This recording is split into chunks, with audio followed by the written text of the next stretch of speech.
Agrupamento de Escolas da Lausanne, EB1 da Lausanne, eu sou a Laura.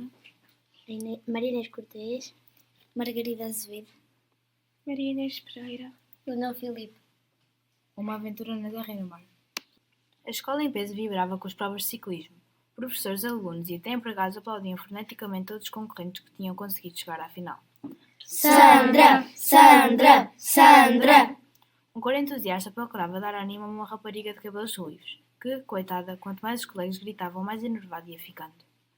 É importantíssimo que ela seja selecionada, exclamou Teresa, vermelha de excitação. Ah, sim? Porquê? Perguntou uma professora risonha. É vossa amiga? Não a conhecemos, explicou a Luísa. Mas queríamos que fossem selecionados mais rapazes do que raparigas. ou pelo menos em número igual. É que elas têm mania que o ciclismo é só para homens. A professora riu abertamente e pôs-se então ao lado das gêmeas, gritando também a plenos pulmões. Sandra! Sandra! Ágil e ligeira, ela lá ia conduzindo muito bem a sua bicicleta. De cronómetro em punho, os professores de Educação Física mediam o tempo da prova com precisão. Ela vai-se desenrascar, murmurou uma empregada ali atrás. As gêmeas voltaram-se e sorriram-lhe. A Sandra era sobrinha da senhora Ana, que cuidava habitualmente do pavilhão 3. Os alunos gostavam dela por ser paciente e compreensiva, embora fosse capaz de dar meia dúzia de berros quando necessário. Na pista, a Sandra parou junto à meta e saltou para o chão, limpando o suor da testa.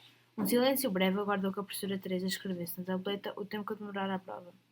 Com pau de giz, ela rabiscou em números garrafais os minutos e segundos, acenando em seguida para a assistência, e logo se levantou um clamor de alegria. A Sandra fizera, portanto, a sua prova em tempo recorde. Radiante, vira-se rodeada pelos amigos que a abraçavam efusivamente. Estava selecionada. A senhora Ana enxugou disfarçadamente uma lágrima de comoção, e os aplausos em volta pareciam não acabar mais. Àquela hora, cenas semelhantes ocorriam em muitas outras escolas, porque a primeira semana de férias da Páscoa este ano seria diferente. Tinham-se organizado um encontro em Aveiro, subordinado ao tema à volta à ria em bicicleta. Deviam participar rapazes e raparigas de todo o país, e, além das provas de ciclismo, havia um programa vasto e aliciante, que incluía visitas de estudo, piqueniques, passeios, enfim, uma grande paródia. É claro que toda a gente queria ir, o que não era possível. Portanto, os interessados tiveram a lutar para merecer a viagem, mostrando a sua destreza no selim. Várias fábricas puseram-lhes bicicletas à disposição, pensando que seria boa possibilidade às suas marcas. E nas escolas, as aulas pararam 2 dias inteirinhos, a fim de se realizarem as provas. Naquela altura do ano, não causava transtorno. Os pontos estavam feitos, não iam dar matéria nova antes da Páscoa e por todo lado se sentia já o delicioso cheiro a férias. O Chico, o João e a Teresa tinham sido selecionados e estavam radiantes. A sua alegria só não era completa porque o Pedro e a Luísa ficaram de fora. A Teresa nem queria ir sem a irmã gêmea, mas a professora de Educação Física metera-se ao barulho. Compreendo muito bem o que sentes, disseram. É uma atitude generosa da sua parte. No entanto, não posso concordar. Vocês são gêmeas, são muito amigas, sim senhor. Mas também são duas pessoas distintas. Cada uma tem a sua vida para viver. Esta é a primeira vez que se separam? Pois bem, alguma vez havia de ser a primeira. A Luísa, apesar do desgosto, concordara imediatamente. E insistira com a irmã. Vai, Teresa, não sejas parva. Se eu trouxe um pé, a culpa não é tua. No regresso contas-me tudo em pormenor. Quanto ao Pedro, procurava disfarçar o seu desapontamento. Tinha tido papeira e aqueles dias todos na cama a arder em febre deixaram-no muito fraco. Na altura das provas ainda não estava em forma para poder competir. Eu e a Luísa ficamos em Lisboa. Pronto, não é nenhuma desgraça. Vocês divirtam-se o mais que puderem e não pensem mais nisso. Para a próxima, se calhar vamos os dois e vocês ficam. Ninguém ousou lembrar-lhe que o mais certo era não ver a próxima. O encontro assim custava dinheiro e dava muito trabalho a preparar. Nunca se tinha feito nada do género antes. E certamente não se tornaria a fazer depois. E daí, quem sabe? Se tudo corresse bem, se resultassem cheio, talvez quisessem repetir.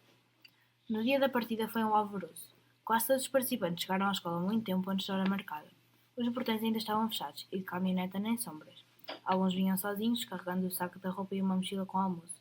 Outros, acompanhados pelos pais, viam-se obrigados a saltitar entre amigos e a família, que insistiam em ficar por ali para os ver partir.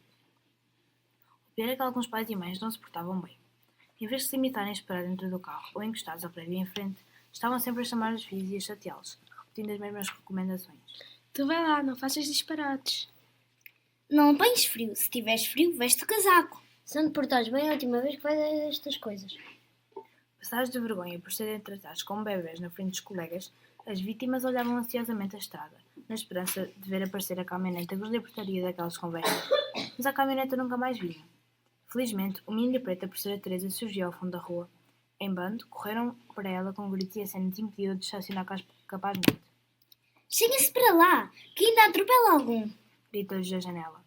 O Marco, barraqueiro como sempre, pôs-se então a fazer de polícia sinaleiro, com gestos exagerados e um ar compenetradíssimo. Os outros afastaram-se rindo. Mas assim que ela saltou para o passeio, começaram todos a gritar. Vamos embora, vamos embora, vamos embora. Vamos embora como? Perguntou olhando para todos os lados. A pé. Calminha, calminha. Desembaraçando-se dos alunos, dirigiu-se à secretaria que acabava de abrir as portas. Tinha de levar uma série de papelada. Outros professores foram chegando e o grupo engrossou com alunos, pais e mães e alguns rapazes e raparigas que não tinham sido selecionados e se vinham despedir dos colegas. Pedro e a Luísa estavam entre eles, dominando-se corajosamente. Tinham tanta pena de não ir, mas uma surpresa os aguardava. Em cima da hora, apareceu a Carla, com a mãe atrás. Pela expressão de ambas, percebia-se logo que havia problema e os colegas juntaram-se a observar. A senhora, com um ar muito irritante, dirigiu-se aos professores. Muito bom dia! A frase, meio gritada, parecia mais uma agressão que um cumprimento. Os professores olharam-na admirados. Por que motivo estaria assim furiosa? Venho aqui para dizer que a minha Carla não vai à excursão. Estive cá ontem a informar-me e não fiquei satisfeita. Os garotos são muitos e acho que os senhores já organizaram mal as coisas. À medida que falava, ia atropelando as palavras cada vez mais depressa, com medo de ser interrompida. Os olhos chispavam de fúria e estava muito vermelha. Francamente, Continuou. acho que deviam ir mais professores para tomar conta deles e deviam também ter arranjado instalações como deve ser. Nesta altura do ano ainda está frio e a minha Carla não está habituada a acampar. A pobre Carla, escarlante de vergonha, não tirava os olhos do chão. Só lhe apetecia chorar. A mãe, se queria fazer aquela cena ridícula, podia ao menos ter vindo sozinha. Os colegas olhavam-na compreensivos. Coitada, que mau bocado. A professora Teresa ainda tentou argumentar. Minha senhora, nem todos ficam no parque de campismo. Temos também uma colónia de férias que pôs as instalações à nossa disposição. A Carla levantou a cabeça, cheia de esperança. Talvez a professora conseguisse convencer a mãe, mas foi uma esperança vã. O meu marido também não quer que ela vá assim, para Aveiro, sem rei nem roca. Passa as férias connosco e passa muito bem. Estudou muito, agora precisa de descansar. Não preciso descansar nada. Gritou subitamente a rapariga com os olhos cheios de lágrimas. E foi a mãe que convenceu o pai a não deixar ir. Colhida de surpresa, a senhora hesitou um instante, mas logo retomou o ânimo. Olha lá tu, que dizes? Chegando a casa levas uma data. Bata-me que não me importo. A cena ameaçava-se prolongar-se e os professores resolveram pôr-lhe termo. Se a senhora já tinha decidido, o melhor era ir para casa com a filha. Delicadamente, encaminharam-nas para a paragem do autocarro. Os alunos abriram alas para as deixarem passar. Que raiva! Quase todos sentiam desejos ferozes de ir bater na senhora e levar a Carla à força para dentro da caminhoneta. Assim que se apareceram na curva, foi uma algazarra. Havia de ser comigo, havia. Gritava o Marco. Estúpida, parda.